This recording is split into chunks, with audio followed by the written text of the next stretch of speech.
التلفزيون وحيرته سمرك درسيو فديق دايرو وكاد إن كان قعدي أبالي دوايك القعيل كدوع دا أركي شجد التلفزيون وحيرته شجد التلفزيون وحيرته qofna ha xukmin hana ku mashquulin ma ogid xaaladooda iyo waxa ay ku sugan yihiin qofkaad faqiirnimada ku caynaysid ogow inuu hadiya habeen bareerkooda u xamaalayo si aynan hal maalin gaajo ugu seexanin gabadha aad ku caynayso madowgeeda ama jirkeeda ogow in sababta loo guursan la'yahay ay tahay arrintaas oo ay dhibaato badan wajahayso maalin walba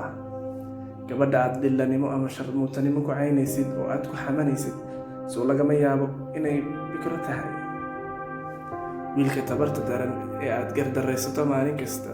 oo aad fulaynimada ku cayso ogow inuu maalin kasta wajahayo dhibaato taas la mid ah ha ahaato gurigooda ama iskuulka ama meelo kaleba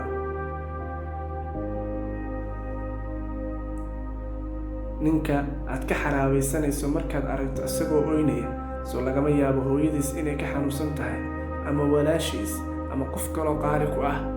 inay dhibaato haysato gabadha aad burnida ku caynayso ogow in maalin walba gaajo ku joogto si ay isku caatayso marka dhib kale ha ugu darin oo ha ku mashquulin qof walba wuxuu ku jiraa xaalad aadan ogaan karin inna ha ku mashquulin hana xukmin ilaan adigu ma jeclid in lagugu mashquulo waxaan aragno waa waxa ay dadku noo soo bandhigaan oo keliya ee waxa gudaha ku jira iyo dhibaato ay marayaan ma garan karno marka wax kuu muuqda oo waxa ku cabirin adoon ogeyn xaaladda gudaha ka jirta barnaamijkan anaa qoray oo idiin soo gudbiyey